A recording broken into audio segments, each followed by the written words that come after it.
ये map sensor है, manifold absolute pressure sensor. Manifold absolute pressure sensor, जिसका मतलब ये होता है कि हम जो वैक्यूम चेक कर रहे हैं एब्सोल्यूट प्रेशर में, वो जीरो से लेके जितना भी आगे होगा, वैक्यूम यहाँ पे क्रिएट होता है, सक्शन में वैक्यूम क्रिएट होता है, और वहां पे जो जीरो पे प्रेशर होता है ना, जीरो बार, वहां से लेकर ऊपर जितना भी प्रेशर होगा हम उसको एब्सोल्यूट प्रेशर सेंसर कहेंगे। तो ये सेंसर हमारा इनटेक के अंदर जो एब्सोल्यूट प्रेशर सेंसर प्रेशर है उसको चेक करता है। ये हमारा कूलेंट टेम्परेचर सेंसर है, ये इसको हम थर्मिस्टर भी कहते हैं। ये एनटीसी टाइप होता है कि नेगेटिव टेम्परेचर कोएफिशिएंट। ये जब जब दर्जा हरारत बढ़ता जाता है तो इसका मुजाहमत कम हो जाता है। इसका हम प्रैक्टिकल भी करेंगे कि आया ऐसे ही है कि दर्जा हरारत बढ़ेगा और इसकी मुजाहमत कम होगी। मुजाहमत कम होगी, वोल्टेज ईसीयू को देगा, उससे ईसीयू को कंफर्म होगा कि इस वक्त दर्जा हरारत कितना है। ये हमारा नॉक सेंसर है कि इंजन में कोई नॉकिंग की पोजीशन आ जाए तो उसमें ये नॉक को चेक करता है कि इस वक्त ये कितना इंजन नॉक कर रहा है। कोई भी हेजिटेशन होती है इंजन में, प्रॉपर बर्निंग नहीं हो रही, उस वजह से इंजन नॉक कर रहा है, तो ये उसकी पोजीशन बताएगा। ये ऑक्सीजन सेंसर है, ऑक्सीजन की मिकदार बताता है, एग्जॉस्ट में ऑक्सीजन की मिकदार कितनी है।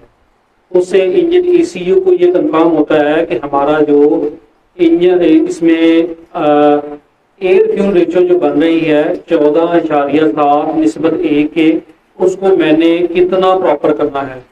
हमारी निस्बत कितनी बनती है 14.7 निस्बत 1। वो निस्बत 1 क्या होगी, फ्यूल की, वो आपकी निस्बत होगी फ्यूल की, यानी कि 14.7 आपकी हवा होगी और निस्बत 1 के 1% उसमें फ्यूल होगा, तो फिर उसमें धमाका होगा और हमें टार्क प्रोवाइड होगा। उस टार्क को हम व्हील्स तक कन्वर्ट करते हैं। इंजन से टार्क प्रोवाइड होता है हमें, वो ट्रांसमिशन में ट्रांसफर होता है, ट्रांसमिशन से आगे व्हील्स पे ट्रांसफर होता है और व्हील से फिर गाड़ी चलती है।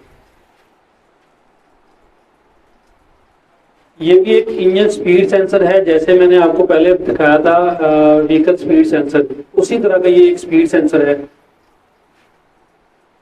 ये इनटेक एयर टेम्परेचर सेंसर है, जो इनटेक में हवा दाखिल होती है उसके टेम्परेचर को चेक करता है, उसका टेम्परेचर इस वक्त कितना है।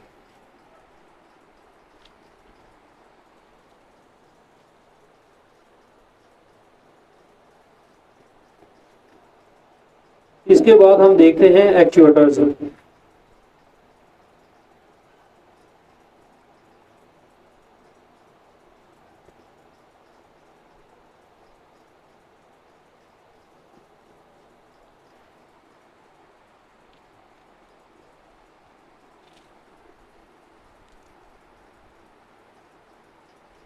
इसे हम आइडल एयर कंट्रोल वाल्व कहते हैं, आईएसीवी वाल्व कहते हैं, idol air control valve.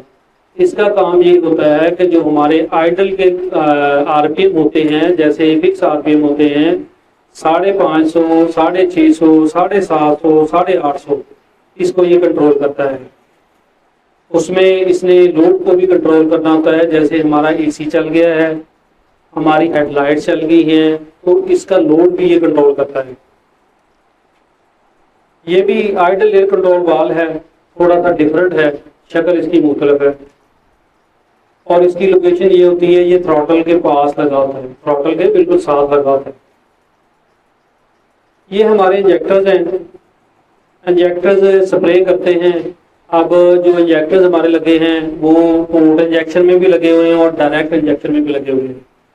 Port injection वो होती है जो इनटेक के साथ हवा और फ्यूल इकट्ठा इंजन में दाखिल होता है, उसको पोर्ट इंजेक्शन कहते हैं। और डायरेक्ट इंजेक्शन में ये होता है कि जैसे हमारा प्लग डायरेक्ट फायर कर रहा था ऊपर से, वैसे ही ऊपर ही इंजेक्शन होती है, डायरेक्ट इंजेक्शन होती है, उसको हम डायरेक्ट इंजेक्शन कहते हैं। अभी वो बहुत सारी गाड़ियों में आ गया है जिसे हम जीडीआई सिस्टम कहते हैं, GDI system, gasoline direct injection.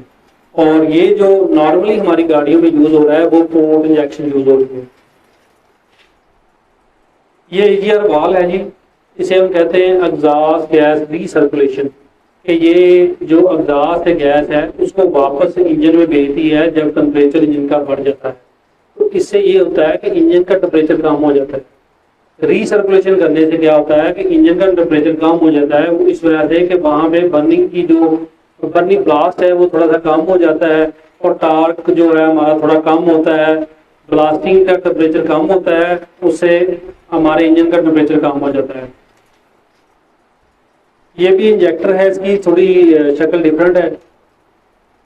ये हमारी इलेक्ट्रॉनिक थ्रॉटल आ गई, जो भी नई गाड़ियों में सब में तकरीबन यही आ गई है इलेक्ट्रॉनिक थ्रॉटल, कि इसमें एक मोटर लगी हुई है और थ्रॉटल पोजीशन सेंसर इसके साथ ही है, और मोटर को कंट्रोल करने के लिए एक पैडल, इलेक्ट्रॉनिक पैडल लगा दिया गया है। इस तरह से ये ऑपरेशन करता है इलेक्ट्रॉनिक जो आपकी थ्रॉटल है, कि एक इलेक्ट्रॉनिक पैडल लगा दिया जाता है जो इंजन ईसीयू को अपने सिग्नल देता है कि इस वक्त पैडल की पोजीशन क्या है। उस पैडल की पोजीशन को चेक करके ईसीयू थ्रॉटल को बताता है, थ्रॉटल की जो मोटर है वो ऑपरेट करती है और आपकी थ्रॉटल खुल जाती है। पहले जो गाड़ियां हैं उसमें वायर्स लगी हुई थी, तो अभी ये सारा सिस्टम इलेक्ट्रॉनिक हो गया है। ये हमारा वीटेक सोलनट वाल है, वेरिएबल टाइमिंग सिस्टम जो है हमारी, आपकी हाई स्पीड पे जैसे वाल टाइमिंग है वो चेंज हो जाती है। जैसे ही आपके 2500 से 2800 आरपीएम होते हैं और स्पीड स्पेसिफिक 40 से ऊपर जाती है, तो ये वाल टाइमिंग आपकी डिफरेंट हो जाती है, जिससे आपको बूस्ट मिल जाता है इंजन में। ये भी उसकी एक शक्ल है वीटेक की। ये हमारे सारे एक्चुएटर्स हैं, ये भी हमारे एक्चुएटर्स हैं, हम इन्हें इग्निशन कॉइल कहते हैं। ये डायरेक्ट आपकी फायर करती है और इंजन ईसीयू भी इनको कमांड देता है, जिससे ये इग्नाइट होती हैं और स्पार्क मिलता है इंजन में। ये रिलेज हैं, रिलेज भी एक्चुएटर्स में ही शुमार होती हैं। तो रिले को एक्टिव करना ईसीयू का ही काम है। जैसे आपका रेडिएटर फैन ईसीयू ने ही चलाना होता है, एसी का कंप्रेसर ईसीयू ने ही चलाना होता है, एसी का जो फैन है वो भी ईसीयू ने ही चलाना होता है। तो ये हमारे इंजेक्टर्स में, एक्चुएटर्स में आती है। ये भी एक रिले की शक्ल है।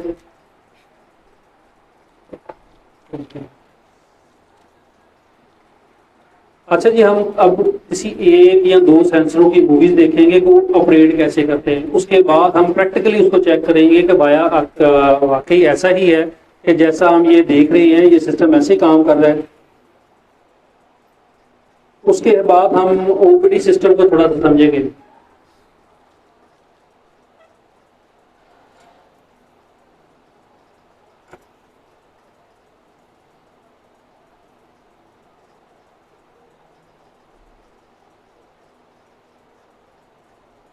The ECT sensor reports engine temperature to the ECM. As temperature goes up, voltage goes down. Only two terminals are used. The ECM ground, connected to a D2 connector pin number 5, and the 5-volt reference coming from the ECM or PCM. To test, turn on ignition key, disconnect the ECT, connect your multimeter between battery negative and ECT signal wire. You shall see 5 volts. Reconnect sensor. Measure between signal and ground. With sensor connected, should see between 0 and 5 volts. Connect meter between battery positive and sensor ground. Should see 12 volts, verifying good ground. Then connect meter between battery negative and sensor ground. Crank the engine. No more than 0.5 or a volt should be seen. It's best to use the AEP scope on to perform this test. A code for the ECT circuit high means that the ECT signal wire is critical. This makes the ECM see 5 volts all the time. Hence the code circuit high. A code for ECT circuit low means that the ECT signal wire is always grounded. This makes the ECM see close to 0 volts all the time. And hence the name, circuit low. Pay very close attention to the code, because the code description will guide you to the right diagnostic path.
जैसा कि आप देख रहे हैं कि जैसे जैसे आपका ये टेम्परेचर बढ़ रहा है, यहाँ पे आपकी मुजामत कम हो रही है और वोल्टेज की रवानगी ज़्यादा हो रही है। जैसे जैसे आपका टेम्परेचर कम हो रहा है, आपकी मुजामत यहाँ पे बढ़ रही है और वोल्टेज की रवानगी कम हो रही है।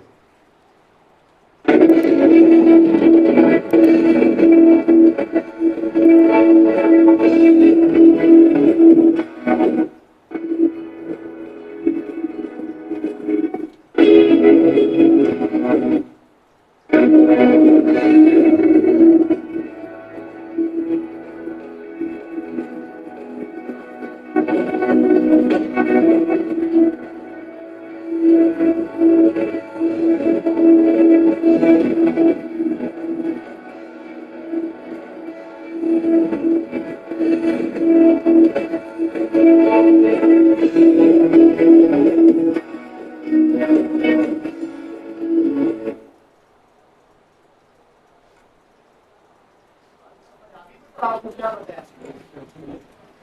जब बेटे बढ़ेगा तो सब वोल्टेज कम होंगे ज्यादा हो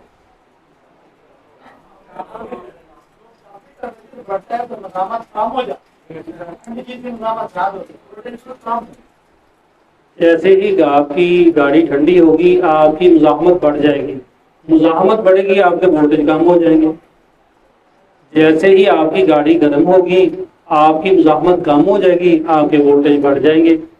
जैसे ही वोल्टेज बढ़ेंगे, ECU को कंफर्म हो जाएगा अब इसका दर्जा हरारत ये हो गया। यानी अगर वो किसी 1 वोल्ट पे बता रहा है कि ये 60 सेंटीग्रेड है, तो 2 वोल्ट पे बताएगा कि ये 70 सेंटीग्रेड हो गया। तो वोल्टेज की शक्ल में ही ECU को कंफर्म होगा कि अभी हमारा टेम्परेचर कितना हो गया।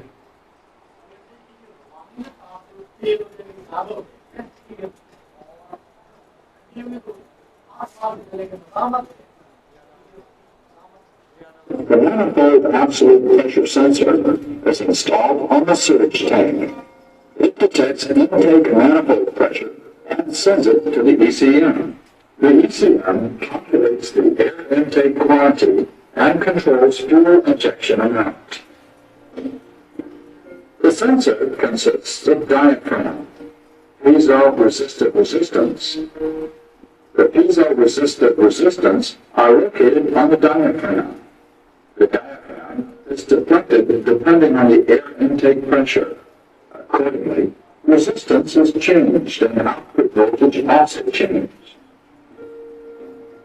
The map sensor signal is sent to the ECM to calculate the intake air amount, and it can be checked by the current data.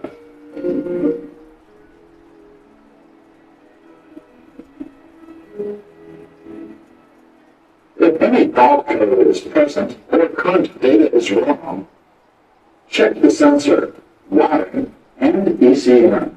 The sensor terminal consists of 5-volt power, ground, and signal. To check the sensor power wire and ground wire, measure the voltage at each terminal. To check the signal wire, measure the waveform and voltage at the signal wire, depending on engine condition. In addition, check the signal wire and the ECM, perform sensor simulation, and then check the current data to confirm whether correct current data outputs against the given voltage.